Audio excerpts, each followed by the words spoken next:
Hey everybody, welcome to Tea Time with Amy and Bev. Sup, sister? Not much. How are things going with you? Oh, I'm in recovery, but I'm doing really good. Yeah, you look good.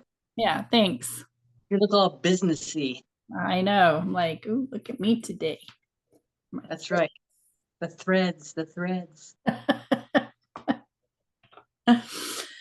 Oh, what's happening? Well, I guess I'll run something by you just to, how we do our conversations, but just to see what your thoughts are.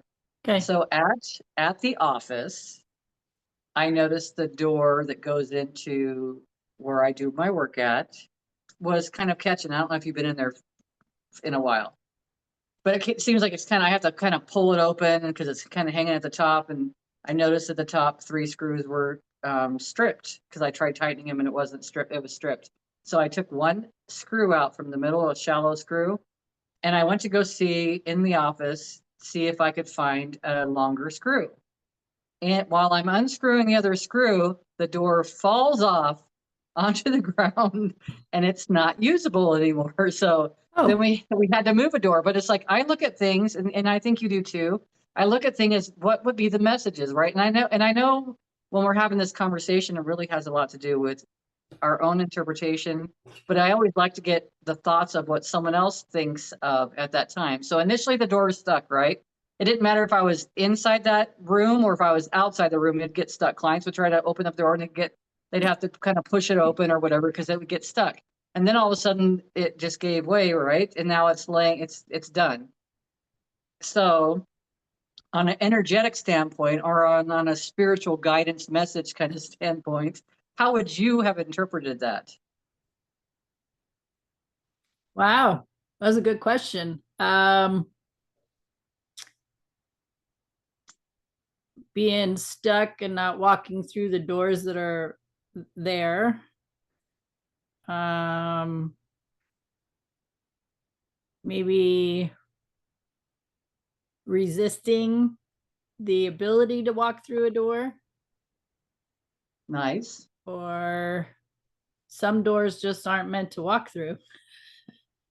So that's what I mean. There's like so many things, right? And my Yeah, whole thing was like being stuck. It was being stuck in a lot of ways. And then I right. think, does that mean my client was kind of stuck too? I'm looking at these things from such a wider. I mean, on the 3D, we could say, well, Bev, the door was faulty. There was things that were happening, but like I've already walked away from the door now. So now we're past that part, and I've already walked away from the door, and I'm unscrewing a screw, like a couple of turns of the wrist to pull this other screw out.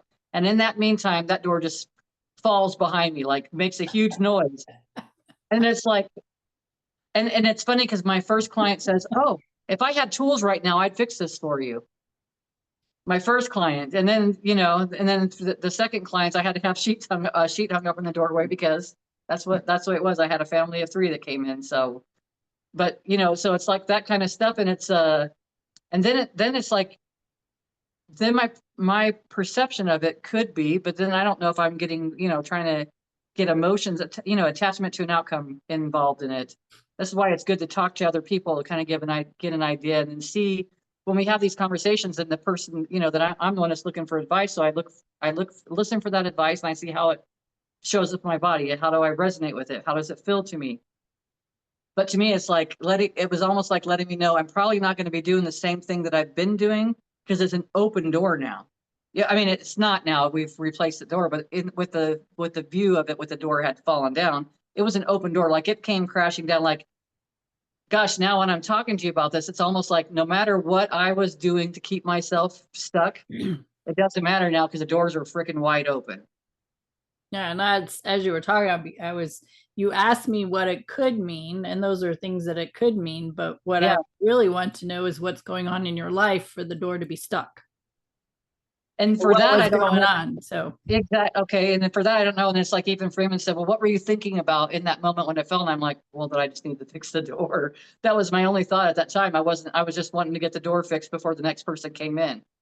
That was just my only thought. So it really is, if there's so many factors to a lot of stuff, but it's really, I guess the reason I'm bringing it forward or the reason it's being brought forward, it's like there's bigger messages to everything.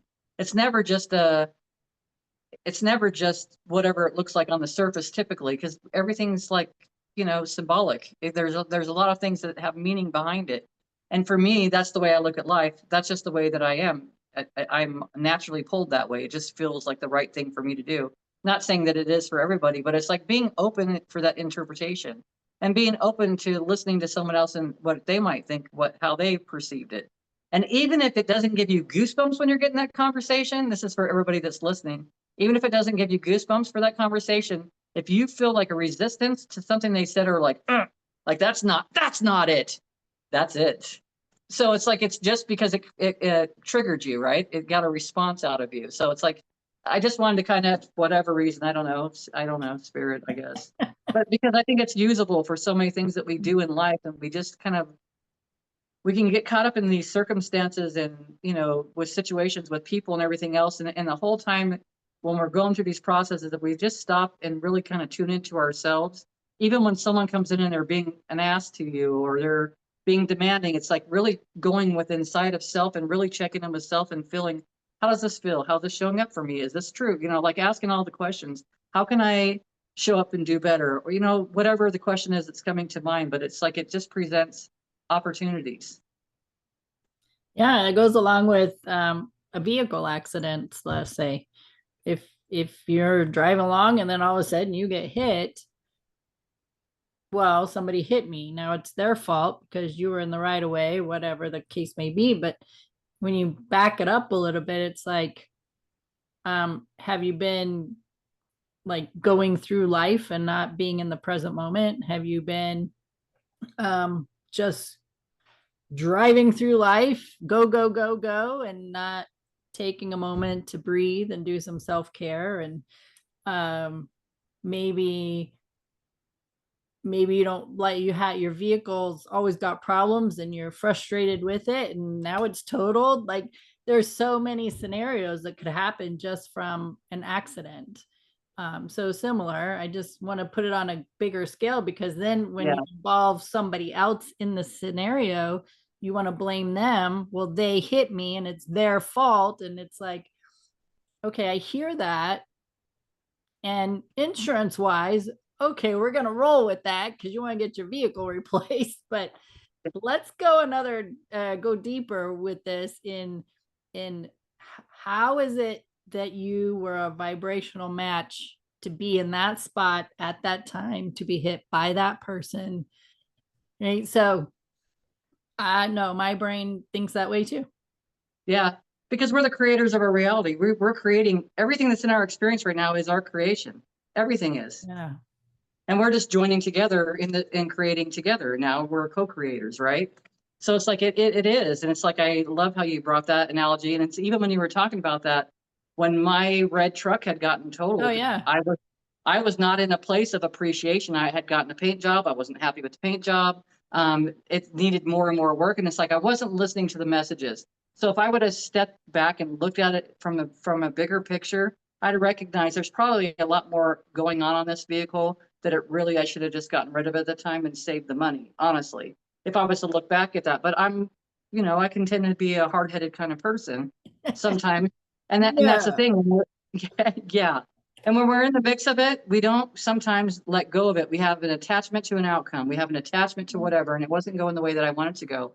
So to me, from looking at it from an outside perspective, from a bigger perspective, 3D party or third party, looking at that situation, I wasn't in appreciation of that truck. I learned after that to appreciate the truck, and now I appreciate the truck I'm driving because it is a vehicle and it just gets me back and forth. If I had millions of dollars right now, I'm probably going to drive that truck around a little while longer. I'm just saying, because it's got me back and forth. I don't need a big vehicle right now with the kids and stuff like that. It's working for me, and it's like, it's just realizing to be in that space of appreciation of where we're at right this moment gives us all the benefit of everything in the world. It really does. Because right now I'm like, I'm good with that's all right, universe. I'm good with this truck. I mean, if you want to bring me something else, okay, bring it. But it's like, I'm not going to sit and worry about it. I'm not going to sit and kind of crunch numbers and figure out how I can make it happen. I'm just going to allow it to happen. I'm going to enjoy what I've got right now. That's it. Yeah. And we tend to, we've talked about this before, we tend to take everything around us for granted, or just slough it off like, well, it's been there, it's supposed to be there. um, Prime example would be a significant other. We don't express our gratitude for them, whether we do it outwardly or just inwardly. And then the next thing you know, they're not there, as we all have experienced this in some form, a parent or grandparent or spouse or child, and they're not there anymore. And then it's the longing for them to be there. And it's like, well, did we appreciate them when they were there? And I find myself too, I get wrapped up in my human emotions of, well, he's doing this and he's doing that. And then I'm like, wait a minute. You know what? He gets up every single day and he goes to work for us. He helps pays our bills. He has been so supportive of the things that I have, my adventures that I've done. And he's never really said anything about it. He's just been, so it's shifting the way I am perceiving the things that are happening. Yeah, and it's so easy to go down that path of, especially when it comes to our partners, to kind of, keep a list of the things, all these things, and it could be all the things that they don't make us happy, or that kind of it's Yeah. our triggers, right? Yeah. Instead of recognizing it's what they're triggering inside of me has nothing to do with them. It has to do with me, like stopping for a minute and recognizing, thank you for showing this trigger what's inside of me. Right. You asked, you. Yeah. You big jerk. But it really is, it's such a gift because it is, and it's in a safe environment. It's just with a safe, Yeah. it's with your partners. It's safe. So it's like it is all those things. But then on the other side of that, I've also learned after people have transitioned and, passed on to bigger and better things from planet Earth, we can still heal those relationships. So it's like, God, this conversation can go in so many different directions, but there's still healing to be had. I'm listening to Suzanne Gieseman's most recent book. I can't even remember what it is. It just came out. I'm just listening to it at this time. And there's like so many stories in there. And this girl was all sad and upset, basically. I'm kind of dramatizing it a bit, because her dad passed, but they didn't have a good relationship with each other. And she wondered if they were ever going to have a good relationship. And then at some point, he starts communicating with her, and they end up having this great relationship because it's never finished here. And Yeah. sometimes we can't see, they can't see through all the crap that they have in their mind that they're believing at this time. They can't see, they're not open for more information. So and then they have a tendency to be more open because they're not in the muck of everything. They're not in, like, I got to pay the bills and I've got to go to work and I've got, all these I've got tos that we've been trained to think that we have to do. These are our things that we're supposed to do because that's what we were supposed to do. You're supposed to go buy a house, pay it off, you know, have insurance. You're supposed to do all these are all the things that have been trained into all of us. And there's a lot of people that are going the opposite direction, but I'm kind of leaning off of the topic. But it's like there's no ending, so there can never be an over and done. And that's it. Even if someone's still, from my perspective, even if I was still, if let's say that Jim's here and I'm here and we go our separate ways, and even though we're both in a physical body, it doesn't mean that there still can't be that same contact as you would have from their spirit, because you can still spiritually contact each other and there can still be a spiritual healing. You just might not be with that person anymore. Somebody need to hear that. Yeah. But it's like, because there is no separation, and the body doesn't really, it doesn't really mean anything when it comes to spirit, because we're all in spirit as well, and they are too. So it's like there is no disconnect, there is no separateness. We're all one big cell. Yeah. And along that lines, we believe that we come in like soul families or gatherings. We come in and out of um, life experiences with a certain soul group. And we agree that you're gonna play the mom and I'm gonna be the dad or the son or the girl, daughter, whatever the case may be. And maybe it is a difficult relationship. And then one of the two people go on a healing journey. And on that healing journey, they learn about forgiveness and love and how we are all doing what we know how to do with the information, knowledge, and wisdom that we have, and all the things, right? All the things we've talked about. One thing I tell my clients when they're healing a relationship that's very difficult, and it's typically with people that are still living, not ones that have passed, I will tell them that you will notice that as you are doing your healing process, that they might like try to pull you down even more. They're going to be very clingy and be even more difficult because they can feel that energy shift, and things are changing for you. um, or there could be that they're going to move on with themselves, which means there's going to be more distance between you, which is there will be less communication, even if it's a parent or a sibling. There will be less communication.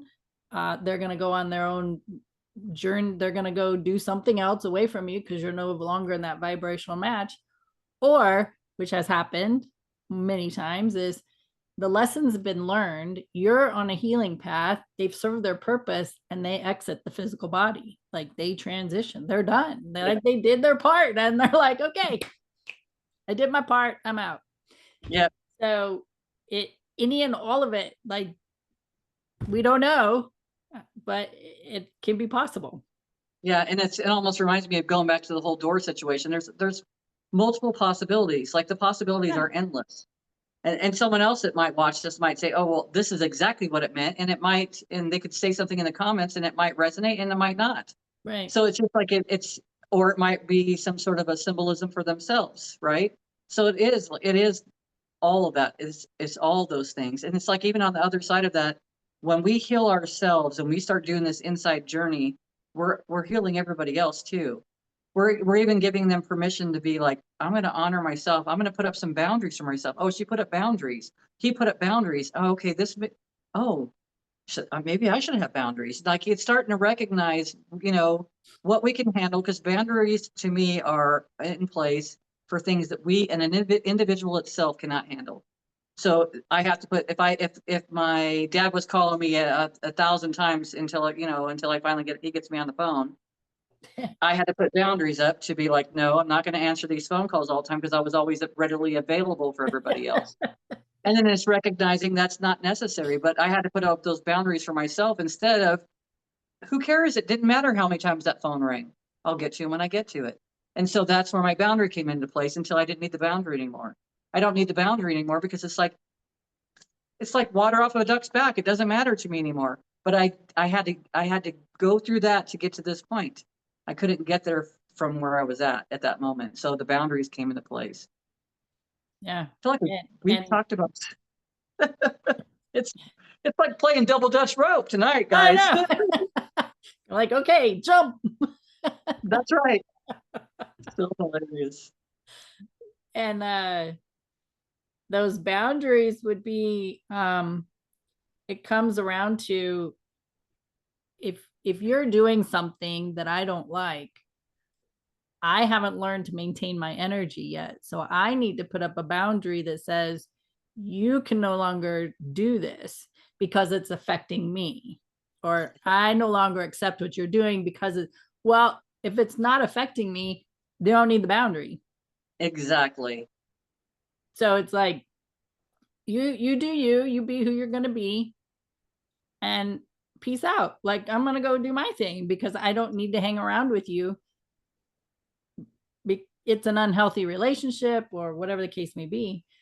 But that's what, as you were talking, that's what came to me about boundaries. And I've never thought about it that way. It just now is like talking it out loud. The boundaries are for you. It's Yeah. not for the other person. It's for you. Nope. Nope. Yeah, 100%. It's for you, because until we can handle, like you said, until we're not giving our energy away to that situation, Yeah. this is the boundary. But eventually we don't need those boundaries. It's like, as I was explaining to the girls recently, we were Well, it's talking. value. You value yourself enough that doesn't matter what other people do. It's Yeah, not gonna we matter. don't, exactly. We don't need the buffer anymore. Why? Because we're vibrating at a higher, Yeah. I don't even want to say higher, we're vibrating at a different frequency that stuff it doesn't matter any longer. Yeah. Wild, huh? It is. That was It's a awesome. wild trip. It really was. Please, everybody get in, sit down, put your seatbelts on, and enjoy the ride. Keep your hands and feet in the vehicle at all times. You don't That's know right. where we're going to go with these conversations. We don't know where we're going to go with these No. conversations. Only thing is, we're the one getting the picture taken of us, and it's not everybody else when they're going through it. Here it is. I love it. I think we need to leave this conversation there because Yeah. We'll zigzag on the next one. right. So show up for the part 2 because we'll be wearing the same thing in it. That's right. Oh goodness. Well, on that note, thanks for hanging out with us. Tea Time with Amy and Bev. Be sure to have these conversations with people. Be courageous, be brave. They're being had more and more, so that's exciting. As we know, it's better to get support, especially with any kind of mental health, and these conversations help with that. And so be brave and share the resources. So if you hear, whether it's our content or other podcasts, share the links, engage. We're happy to receive your comments or questions. You're not going to get an immediate response from us, just saying. We will get back to you as we can. Also, if there's anything that you would like for us to, talk about in our roundabout way, we probably hit on so much. I love it. We'll start with it, and then we'll wander off from it, and then we'll bring it around where it all makes sense all together. Yeah, we'll bring it right back. So anyway, you can find us on Facebook, YouTube, Google Podcasts, Podcast Addict, iHeartRadio, Spreaker, and Spotify. And just share, maybe you don't want to have the conversations, but share the information, whether it's, again, for us or other podcasters, because it definitely helps. So with that, we appreciate your time and energy, and thank you for hanging out with us. Again, Tea Time with Amy and Bev. We'll see you later. Bye. Go to part 2. Who knows what's going to be said? Part 2. I don't know. I just don't know.